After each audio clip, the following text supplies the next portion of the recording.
بسم الله الرحمن الرحيم إنا أعطيناك الكوثر فصل لربك وانحر إن شانئك هو الأبتر.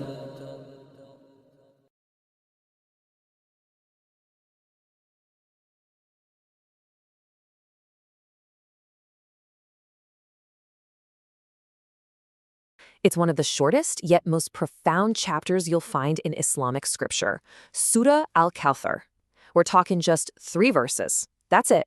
But trust me, the lesson packed inside is absolutely massive and timeless. So I want to start with a question, because it really frames everything we're about to unpack. What if the best response, the most powerful comeback you could have to someone who just hates on you, isn't to fight back? What if, instead, it was to just focus on your own blessings with gratitude? Now, to really get to the heart of this chapter, we're actually going to do something a little unconventional. We're going to start at the end. Yeah, with the final verse. Why? Because that's where the conflict of the story just gets laid out plain and simple. So here it is, the final verse. And right off the bat, you can feel the tension, can't you? It speaks directly about an antagonist, a hater, and it makes this really stark prediction about their fate. This is not a gentle conclusion, folks. It's a powerful, dramatic final word. So bam, just like that, the story sets up a really clear problem. You've got someone who's being hated on, and you've got this antagonist who is apparently destined to be cut off. It totally sets the stage and makes you wonder, right? Like, what on earth led to this showdown?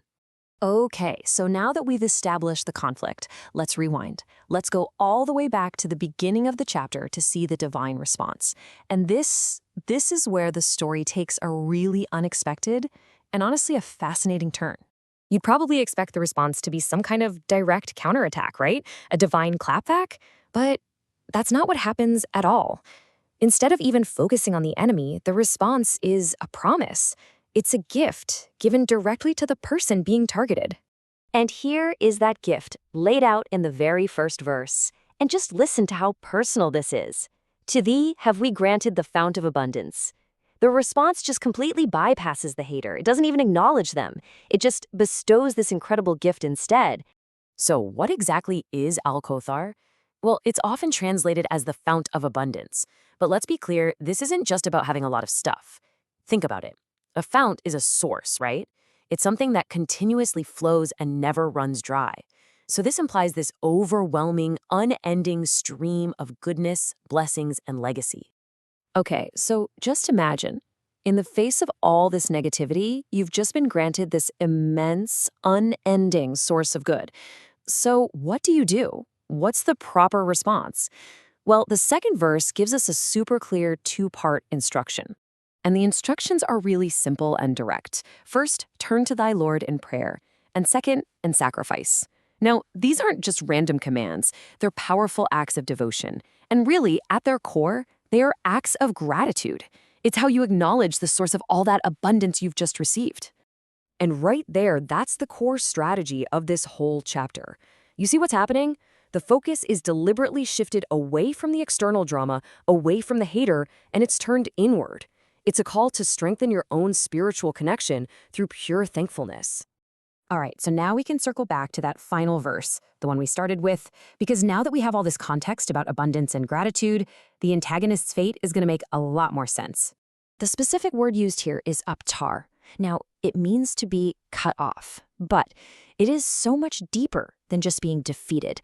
It means being completely severed from your legacy, from your descendants, from any kind of future hope. We're talking about a state of complete and utter desolation. And this comparison just brilliantly illustrates the whole theme. Think about it. On one side, you've got the hater. Their legacy of negativity leads them to become abtar, totally cut off. And on the other side, the person they targeted is granted Al Kauthar, a fount of endless abundance. The two fates couldn't be more opposite. So, when you put all the pieces together, you've got the promise, the act of gratitude, and the final consequence for the hater. What you get is this really powerful message about what it actually takes to create an enduring legacy. So, what are the big takeaways? Well, first, the best strategy to meet negativity isn't to fight it head on, but to focus on your own abundance. Second, the right way to respond to that abundance is with active, genuine gratitude. And finally, and this is huge, a truly lasting legacy isn't built on fighting your enemies. It's built on a foundation of your own purpose and thankfulness. And that really leaves us with a final question, one that's super relevant today. In our world of social media, of constant public criticism, what would it actually look like to ignore the argument? To just turn all of that energy toward cultivating our own fount of abundance? Seriously, what could you build if you weren't so busy fighting?